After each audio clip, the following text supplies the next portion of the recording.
بچے سے مراد پریگننسی ٹھہری ہے آپ نے وہ ختم کر دی ہے خود اپنی طرف سے، قدرتی نارمل یعنی کہ قدرتی طور پہ پریگننسی ختم ہو جائے وہ الگ بات ہے، اس میں آپ گناہ گار نہیں ہیں۔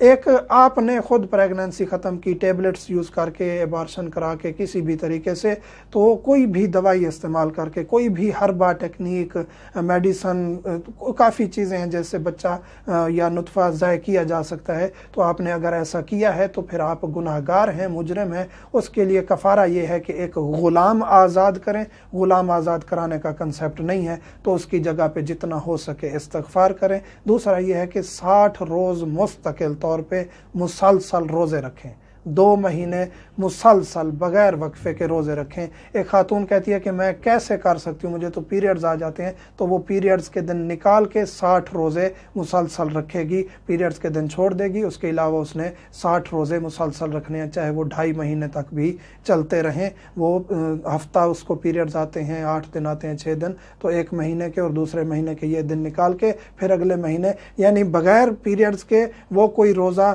چھوڑ نہیں سکتی، وہ مسلسل 60 روزے رکھے گی۔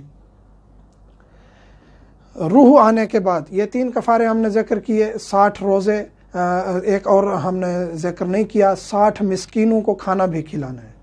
60 مسکین مومنین جو فقیر ہوں ان کو آپ نے کھانا بھی کھلانا ہے، یہ کفارہ بھی ساتھ دینا ہے، اور تینوں کفارے ادا کرنے ہیں، ایک نہیں۔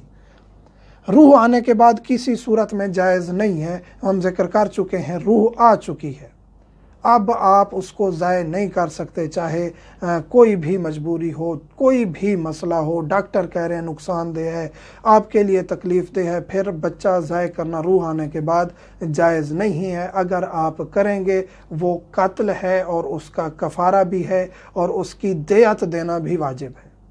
اب یہ کفارہ ہم نے ذکر کیا، دیت کیا ہے؟ دیت ہم ذکر کریں گے۔ اگر کیا ہے تو عتق رقبہ یعنی غلام آزاد کریں، 2 ماہ مسلسل روزے رکھیں اور 60 مسکینوں کو کھانا کھلائیں، یہ ہے کفارہ۔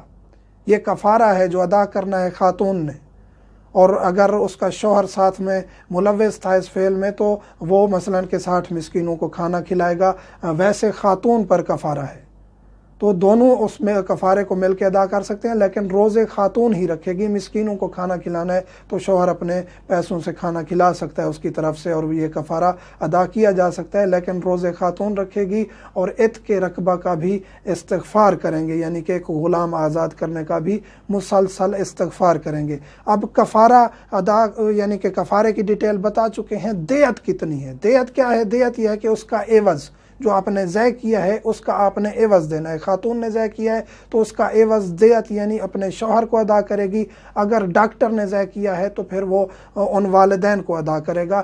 دیت کیا ہے؟ دیت یہ ہے کہ اگر روح آ چکی تھی، بچہ بن چکا تھا، روح آ چکی تھی، اور والدین نے ضائع کیا ہے، ڈاکٹر نے ضائع کیا ہے، ان پر دیت واجب ہے۔ دیت کتنی ہے؟ 5250 مسکال چاندی، یہ تقریباً 250 گرام بنتی ہے، 2.5 کلو یعنی 2500 گرام، اور 2.5 کلو چاندی بنتی ہے۔ 2.5 کلو چاندی خاتون نے اگر ایسا کیا ہے، ایبارشن کرایا ہے، روح آ چکی تھی، 4تھا مہینہ تھا، 5واں تھا، اور اس نے ایبارشن کرا دیا ہے، تو وہ دیت ادا کرے گی اپنے شوہر کو۔ اگر ڈاکٹر نے ضائع کیا ہے تو وہ مجرم ہے، وہ دیت ادا کرے گا اس جو بچہ ہے جو ضائع ہوا ہے اس کے والدین کو، یہ دیت دینی ضروری ہے۔ اب یہاں سوال پیدا ہوتا ہے کہ مولانا آپ عجیب بات کر رہے ہیں، والدین جاتے ہیں، ڈاکٹر بچہ ضائع کرتا ہے تو وہ کہاں دیت دے گا؟ تو ٹھیک ہے، وہ بھی مجرم ہیں، وہ بھی مجرم ہیں، وہ گناہ گار ہیں۔ جو ڈاکٹر ایسا فعل انجام دیتا ہے یا والدین ایسا فعل انجام دیتے ہیں، گناہ گار ہیں، لیکن دیت واجب ہے، اگر نہیں دیں گے تو گناہ گار ہیں۔ اور ایک یہاں سوال اور پیدا ہو سکتا ہے کہ گناہ گار بھی ہیں اور ان کو دیت بھی مل رہی ہے۔ جی گناہ گار ہیں، انہوں نے گناہ کیا ہے، لیکن کیونکہ وہ ان کا حق ہے، دیت اگر ان کو ملے گی تو وہ اس کا استعمال کر سکتے ہیں۔ اگر نطفہ ضائع کیا ہے، نطفہ ٹھہر گیا ہے، پہلا ہفتہ ہے، دوسرا ہفتہ ہے، تیسرا ہفتہ ہے، نطفہ ٹھہر گیا ہے، تو 105 مسکال چاندی دینی ہے۔ اب مسکال کی آگے ہم گرام میں ڈیٹیل بتائیں گے۔ لوتھڑا بن چکا ہے، دوسرا مہینہ ہے، لوتھڑا بن چکا ہے، تو 210 مسکال چاندی جو ہے وہ دینی ہے دیت کے طور پر۔ اگر ہڈیاں بن چکی تھیں، تیسرا مہینہ ہے، روح آنے سے پہلے اگر اس کو ضائع کیا ہے، ابارشن کرایا ہے یا گولیاں کھائی ہیں، تو 420 مسکال اس کا چاندی جو ہے وہ دیت دینی ہے۔ ایک مسکال جو ہے وہ 4 تقریباً 7 گرام بنتا ہے، 4.7 یا 70 گرام، یعنی 4.25 گرام چاندی بنتی ہے ایک مسکال کی، جو ایک مسکال کے برابر ہے، جو ہم تفصیل بتا چکے ہیں۔ یعنی کہ جو اگر بچے میں روح آ چکی تھی اور اس کا ابارشن ضائع کیا ہے، ابارشن کرایا، تو تقریباً 2.5